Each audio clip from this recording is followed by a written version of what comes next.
Kasus kali ini melibatkan seorang wanita yang berasal dari keluarga miskin, tetapi berhasil membuat banyak orang percaya bahwa dirinya adalah putri seorang miliarder Vietnam. Ia tidak merampok bank, tidak menggunakan senjata, bahkan tidak pernah memaksa korbannya untuk menyerahkan uang. Sebaliknya, semua uang itu diberikan secara sukarela karena mereka percaya pada satu identitas yang ternyata sepenuhnya palsu. Yang lebih mengejutkan lagi, demi menyempurnakan kebohongannya, wanita ini sampai menyewa sekitar 300 orang aktor untuk berpura-pura menjadi keluarga besarnya dalam sebuah pesta pernikahan mewah di Hotel Bintang 5. Ada yang berperan sebagai ayah, ibu, paman, bibi, sepupu, hingga tamu-tamu penting. Semuanya dibayar agar terlihat seperti keluarga konglomerat. Dan sandiwara itu berhasil. Bukan hanya membuat seorang pria kaya menikahinya, tetapi juga membuat puluhan orang menyerahkan uang mereka dengan dalih investasi properti.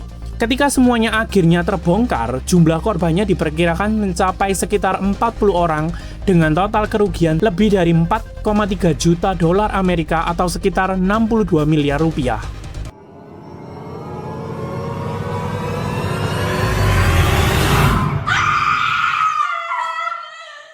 Wanita ini bernama Tina Duong. Nama Tina Duong sebenarnya hanyalah identitas yang ia ciptakan. Wanita ini memiliki nama asli Ninh Thi Van An. Lahir sekitar tahun 1995 di Provinsi Bắc Giang, Vietnam. Ia tumbuh dalam keluarga yang jauh dari kata harmonis. Ayahnya harus mendekam di penjara, sementara keberadaan ibunya tidak diketahui dengan pasti. Sejak kecil, Tina hidup dalam kemiskinan, hingga akhirnya terpaksa putus sekolah saat usianya baru menginjak 14 tahun. Tanpa pendidikan tinggi dan tanpa masa depan yang menjanjikan, Tina mulai bekerja di sebuah toko pakaian. Di sanalah hidupnya perlahan berubah. Bukan karena karirnya yang berkembang, melainkan karena ia menikah dengan seorang pria yang jauh lebih mapan secara finansial. Pernikahan itu hanya bertahan sekitar 2 tahun. Namun setelah bercerai, Tina memperoleh sejumlah aset dan barang-barang bermerek. Pengalaman itulah yang mengubah cara pandangnya terhadap kehidupan. Ia menyadari bahwa mendapatkan kekayaan dengan mendekati orang kaya terasa jauh lebih mudah dibanding membangunnya sendiri dari nol. Sejak saat itu, Tina mulai menciptakan identitas baru.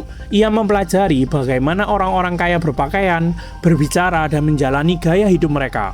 Ia mengenakan barang-barang bermerek, berfoto di hotel mewah, restoran mahal, dan mobil premium. Media sosialnya dipenuhi kemewahan yang membuat siapapun percaya bahwa ia berasal dari keluarga berada. Namun, strategi terbesarnya bukanlah media sosial. Tina mulai rutin datang ke klinik kecantikan kelas atas. Di sana, ia dengan sengaja memberikan tip dalam jumlah besar kepada para staf, bahkan berkali-kali lipat dari pelanggan biasanya. Perlahan, semua orang di klinik mulai mengenalnya sebagai wanita kaya raya. Hingga akhirnya, pemilik klinik, seorang pengusaha sukses bernama Miss Lee, mulai menjalin hubungan pertemanan dengannya. Kepada Miss Lee, Tina mengaku sebagai anak seorang miliarder Vietnam yang keluarganya memiliki berbagai proyek properti bernilai fantastis. Miss Lee mempercayainya tanpa sedikit pun rasa curiga. Bahkan, ia memperkenalkan Tina kepada suaminya yang kemudian mengenalkannya kepada seorang pria kaya bernama Tong. Pertemuan itulah yang menjadi awal dari salah satu penipuan terbesar yang pernah dilakukan Tina Duong. Hubungan Tina dan Tong berkembang dengan sangat cepat hingga akhirnya memutuskan untuk menikah.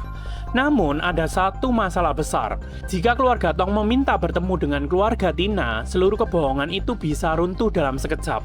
Dan disinilah Tina mengambil keputusan yang mungkin menjadi salah satu aksi paling nekat dalam sejarah penipuan modern. Ia menyewa sekitar 300 orang aktor untuk berpura-pura menjadi ayah, ibu, paman, bibi, sepupu, hingga kerabat dekatnya. Pada tanggal 31 Desember 2018, pesta pernikahan mewah digelar di sebuah hotel bintang 5 di Hanoi dengan sekitar 500 tamu undangan. Semua orang yang hadir percaya bahwa mereka sedang menyaksikan pernikahan dua keluarga konglomerat. Tidak ada yang menyadari bahwa sebagian besar keluarga mempelai wanita hanyalah orang-orang bayaran yang sedang memainkan peran. Pernikahan itu berjalan sempurna, Dan justru setelah resmi menjadi istri Tong, penipuan yang sebenarnya baru saja dimulai. Beberapa waktu setelah menikah, Tina mulai menanamkan satu cerita baru kepada keluarga Tong. Ia mengatakan bahwa ayahnya sedang mengembangkan berbagai proyek properti mewah di Vietnam. Karena statusnya sebagai anak pemilik proyek, Tina mengaku bisa memberikan kesempatan istimewa kepada keluarga dan orang-orang terdekat untuk membeli unit dengan harga jauh di bawah pasaran. Salah satu proyek yang paling sering ia sebut adalah Vinhome Central Park, sebuah kawasan properti premium yang memang dikenal sebagai salah satu proyek bergengsi di Vietnam. Tina mengklaim keluarganya memiliki hubungan langsung dengan proyek tersebut, sehingga ia bisa memberikan potongan harga yang tidak mungkin didapatkan masyarakat umum. Tentu saja, kesempatan seperti itu terdengar sangat menggiurkan. Apalagi yang menawarkan bukan orang asing, melainkan menantu sendiri yang selama ini dikenal sebagai putri keluarga konglomerat. Agar kebohongannya semakin meyakinkan, Tina tidak hanya mengandalkan kata-kata, ia mulai membangun sebuah sandiwara yang jauh lebih besar. Ia menyewa orang-orang untuk berpura-pura menjadi tenaga pemasar properti. Mereka mengenakan pakaian formal, menunjukkan brosur proyek, hingga menjelaskan skema pembelian layaknya sales profesional. Tidak berhenti di situ, Tina bahkan menghadirkan seseorang yang berpura-pura menjadi notaris. Berbagai dokumen dibuat semirip mungkin dengan dokumen resmi. Ada tanda tangan, cap, hingga proses administrasi yang terlihat benar-benar legal. Bagi orang awam, tidak ada alasan untuk curiga. Semuanya tampak profesional, semuanya terlihat resmi, dan yang paling penting, semuanya didukung oleh identitas Tina yang selama ini dipercaya sebagai anak miliarder. Satu persatu korban mulai menyerahkan uang mereka. Tong menjadi salah satu investor terbesar, disusul oleh Miss Lee, kemudian anggota keluarga lainnya. Bahkan beberapa teman dan relasi bisnis ikut tertarik karena mendengar kabar bahwa proyek tersebut menawarkan keuntungan yang sangat besar. Dalam waktu yang tidak terlalu lama, dana yang berhasil dikumpulkan Tina diperkirakan mencapai sekitar 10,5 miliar dong Vietnam. Nilainya setara dengan miliaran rupiah.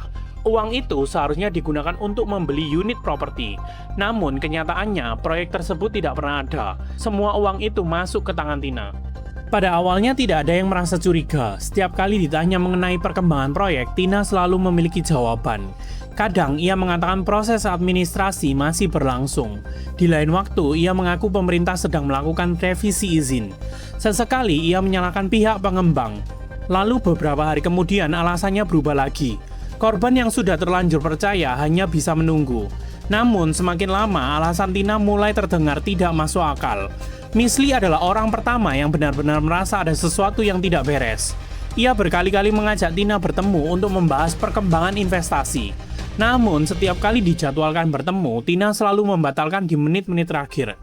Alasannya bermacam-macam, sedang berada di luar kota, ayahnya mendadak rapat, direktur proyek sedang tidak bisa ditemui, atau ada urusan keluarga yang tidak bisa ditinggalkan. Semakin banyak alasan diberikan, semakin besar pula rasa curiga Miss Lee. Akhirnya, ia memutuskan melakukan sesuatu yang selama ini tidak pernah terpikirkan. Ia mulai menyelidiki sendiri siapa sebenarnya Tina Duong. Akhirnya benar-benar mengejutkan. Wanita yang selama ini dikenal sebagai anak miliarder ternyata tidak pernah berasal dari keluarga kaya. Nama Tina Duong bahkan bukan nama aslinya.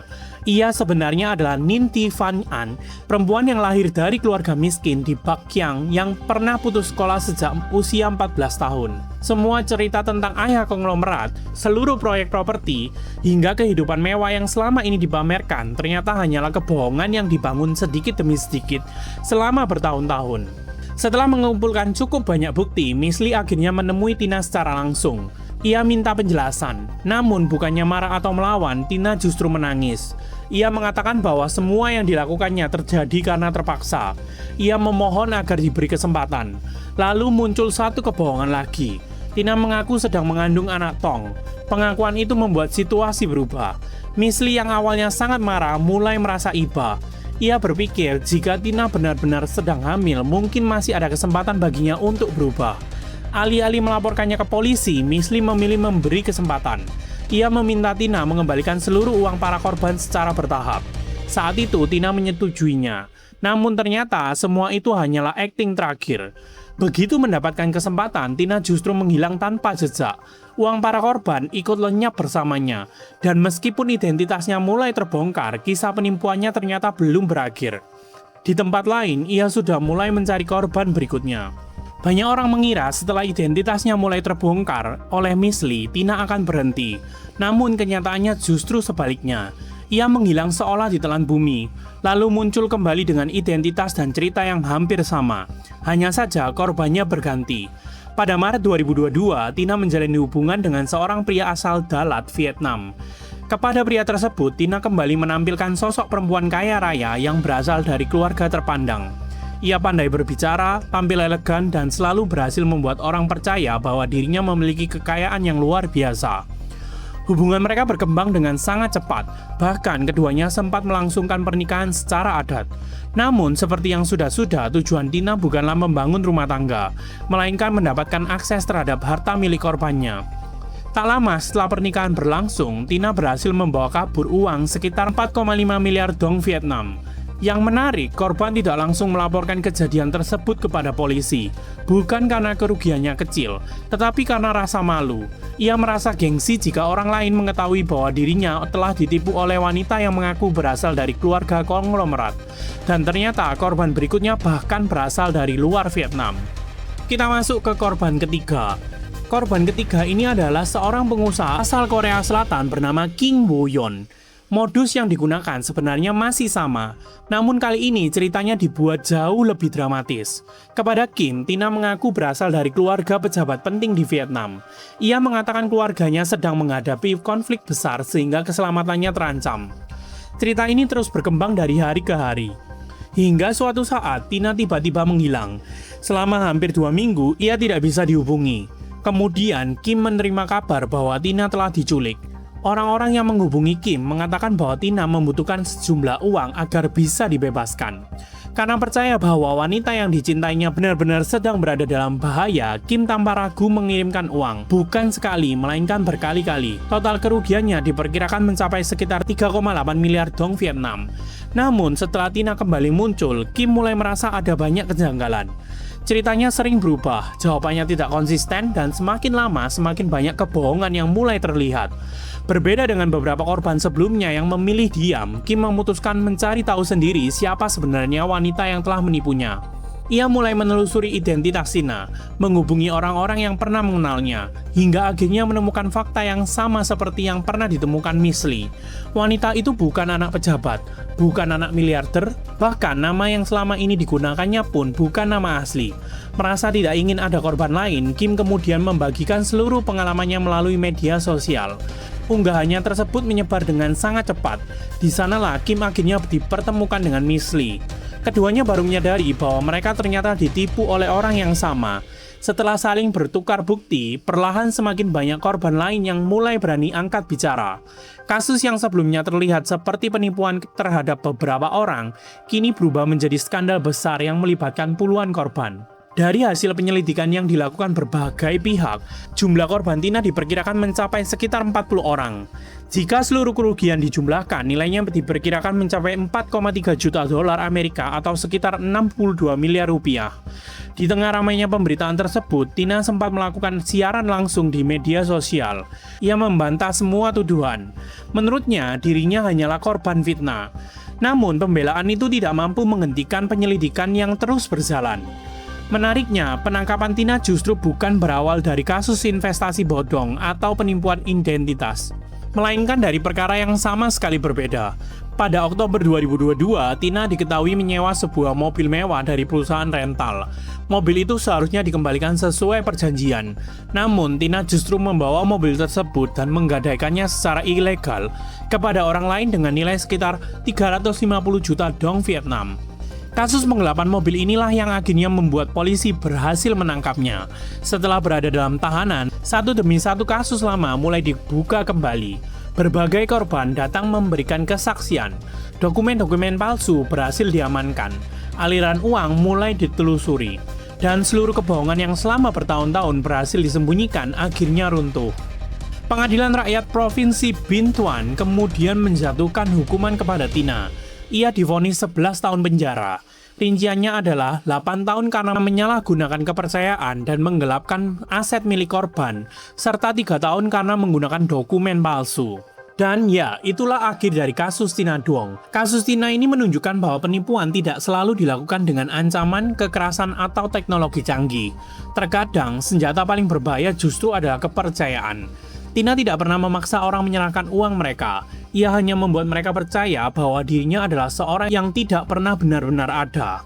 Sebuah identitas palsu yang dibangun dari pakaian bermerek, foto-foto kemewahan, hubungan dengan orang-orang kaya, hingga pesta pernikahan megah yang dipenuhi 300 aktor bayaran. Selama bertahun-tahun, sandiwara itu berhasil memperdaya banyak orang. Namun, seperti kebohongan pada umumnya, semakin besar kebohongan yang dibangun, semakin sulit pula untuk mempertahankannya. Dan pada akhirnya, identitas palsu yang membawa Tina menuju kehidupan mewah justru menjadi alasan yang mengantarkannya ke balik jeruji besi. Karena pada akhirnya, kebohongan mungkin bisa memenangkan kepercayaan untuk sementara waktu, tetapi tidak pernah bisa mengalahkan kebenaran untuk selamanya. Sekian kasus kali ini, jangan lupa subscribe, komen, dan like biar Mimin makin semangat bawain kasus-kasus lainnya buat kalian. See you!